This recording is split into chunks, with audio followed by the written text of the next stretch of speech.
Lia Thomas, the only swimmer to stay under 28 seconds on every lap. Yeah, she was really solid this morning in the prelims. I didn't think she took a hard stroke the entire 500.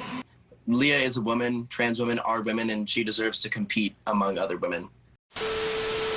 Here we go. Hey guys, welcome back to my channel. So I feel like I want to title this video, I can't believe we're still talking about this, because this is one of those topics that I feel like a healthy society would have came to a solution for like years ago, but I'm wrong. Lia Thomas. I have probably never gotten more requests to talk about like anyone than Lia Thomas, the trans swimmer. But before we jump in, just a reminder that you can meet me and see me speak at the Better Discourse Conference in Fort Worth, Texas, April 23rd, along with a list of other speakers from all over the political spectrum. It's going to be an amazing time, and I would love to see you there. Link for tickets in the description. So if you have an Instagram or a Twitter and you are even remotely glued into political discourse, you definitely recognize this face, Lia Thomas, the trans swimmer, actually the first trans woman to win the championships for the NCAA. And baby, the internet is on fire about this. And that's probably predictable, because anytime trans athletes make the headlines, there's gonna be a big conversation happening, but I've never seen a trans athlete get as much backlash as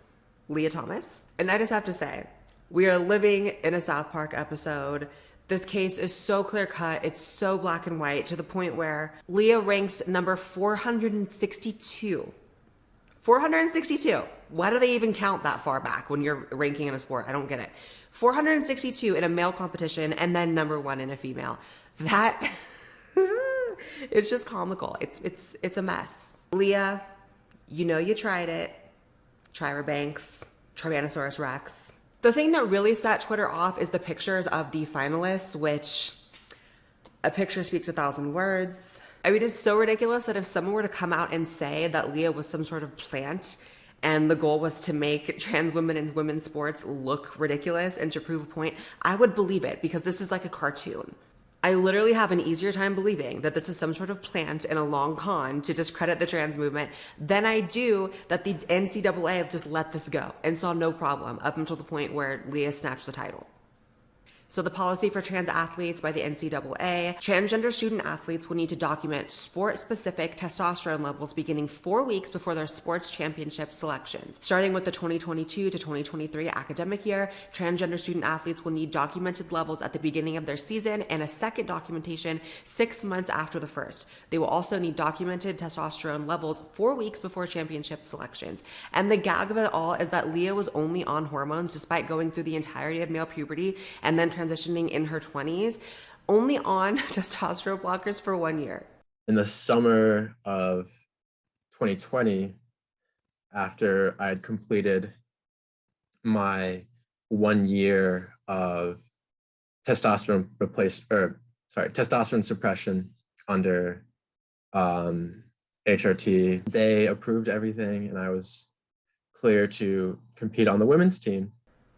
As someone who's been on them for 7 or 8, I could tell you the first year, about all they do is make you cry a lot. They don't really do jack shit. Anyone who thinks 1 year on hormones when you start in your 20s after developing as a male for your entire life up until that point, if you think it's doing anything to your body in that short amount of time, I'm sorry, but you're just mistaken. In fact, I'm still seeing changes in my body 7 years after the fact. So the idea that after 1 year, you're suddenly on a level playing field with biologically female athletes as a trans woman, having developed the entirety of your male puberty, male skeleton, aerobic lung capacity, heart size, muscle mass, bone mass, like, I can't with how stupid people are.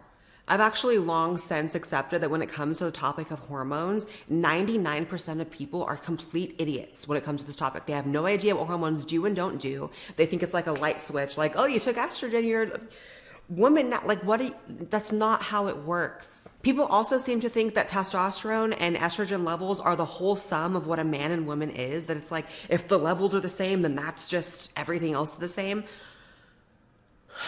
Like, sex differences is not some abstract concept that we have to really sit here and like figure out and debate and go over and explain to people. These are things that like you just inherently know from living in the world and seeing people using your eyes. You only need 1 of 5 senses to look at this picture and figure out what the is going on. So much to the dismay of the entire community, I did weigh in on this and I tweeted, Do not underestimate the amount of justified contempt this creates for the trans movement. I'm trans and this pisses me off. I can only imagine how the rest of the world feels. And I completely stand by that. And make no mistake, it is justified contempt. No rational human being looks at what happened here in the case of Lia Thomas and 99% of other trans athletes and says, that's fair. No, guess what happens? People start to build resentment for that. People don't like that. The trans movement has literally the worst marketing and PR out of any other group, movement that I've ever seen in my life. Like, who the fuck really sat down and said, okay, here's what we're gonna do to make everyone get on board with who we are. We're gonna tell them they have to accept sterilizing children,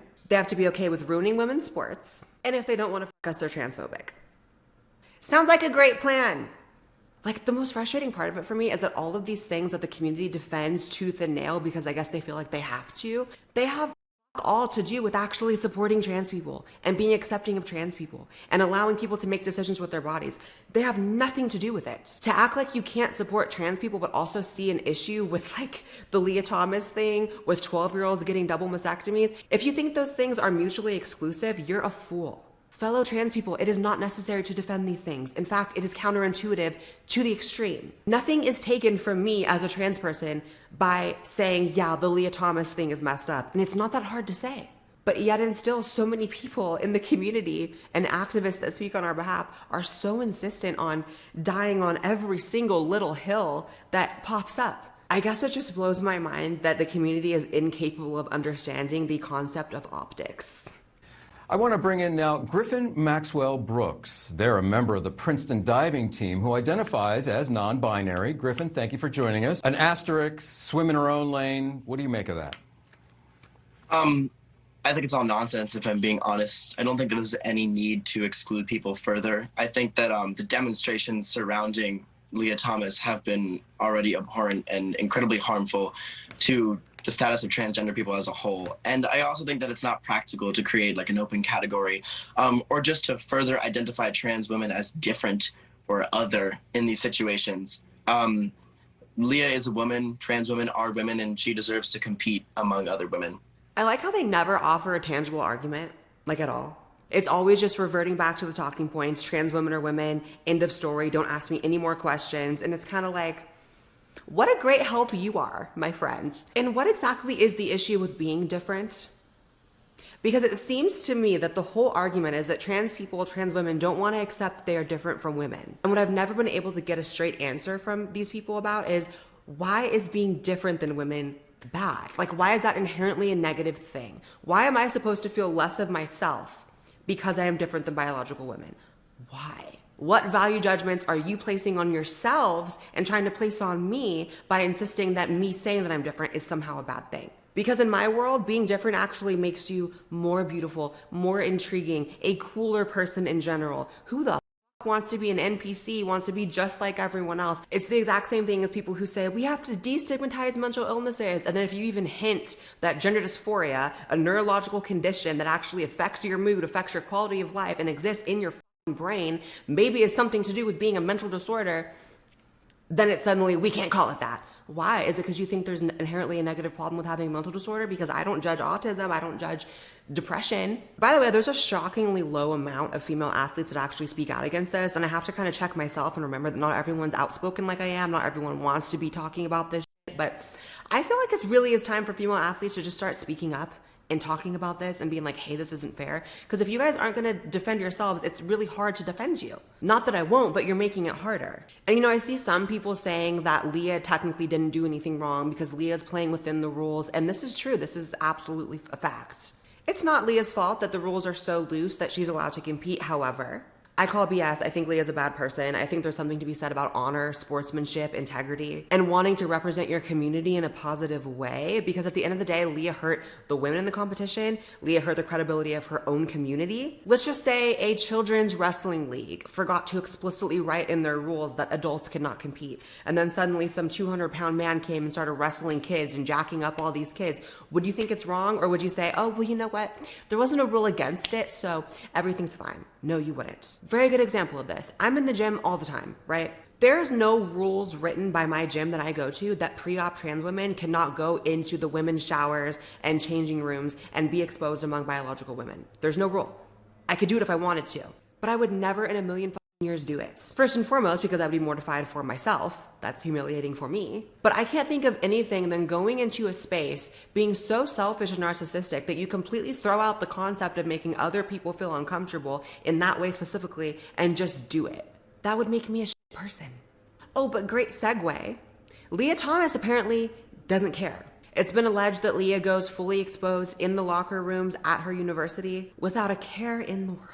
Apparently there's been complaints about it, and these complaints have been completely ignored by the DA, by the school, because God forbid anyone's feelings get hurt. Actually, specifically, God forbid Lia's feelings get hurt. To hell with the other girls, you know? Now I want to transition, no pun intended, to a little bit of a lighter, part of the story, because when I tweeted, it actually got a lot of traction, and I was met with a lot of replies from other trans people. And despite the fact that so many trans people do insist on dying on this hill, I really wanted to read to you guys some tweets from other trans people and other allies of trans people that feel differently. In reply to me, "Oh, I know, I'm trans and this is unfair. Like, let's stop pretending this is fair. Can you do a video on this?"